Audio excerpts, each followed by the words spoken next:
There are 12 core or regular holidays and 10 non-working holidays in the nation's calendar. 3 weeks of paid time off from work or full-time government employees that Senate President Francis Chis Escudero says have turned them into leisure-seeking friends and fiends and less productive workers as a result. Our Noel Talakay dwells on the issue at length in this report.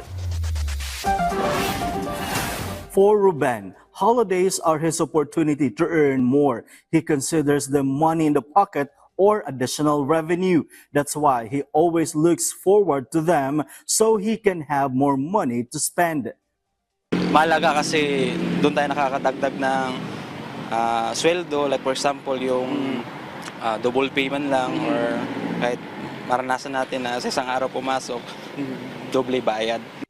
He says that for 4 years working as a security guard, his company has compensated him properly for his work during holidays. Moreover, the Department of Labor and Employment, or DOLE, warned employers to strictly follow what is in the law in providing compensation on holidays. Pwede po silang managutan kung sakasakali po na hindi pa rin nila pakikinggan yung aming panawagan. He also reiterated how much employees should receive each time they report for work during regular and special non-working holidays. Kung nadeklara po na non-working special holiday at pinagtrabaho po natin ang manggagawa, dapat po merong patong na 30%. Kung siya naman po ay regular holiday at nagtrabaho, dapat po yung 100% maging 200%.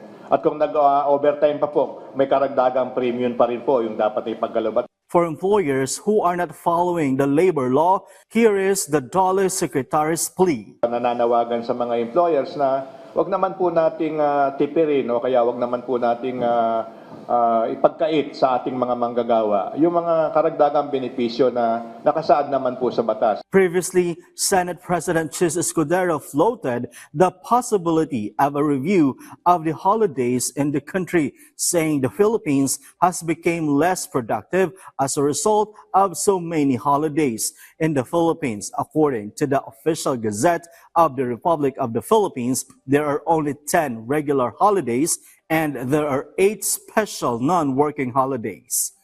In 2022, the Philippines recorded the highest number of declared holidays, totaling 22. To maintain smooth operation, DOLE recommends managing the approval of holiday leaves for employees. Noel Talakay from the National TV Network for New and Better Philippines.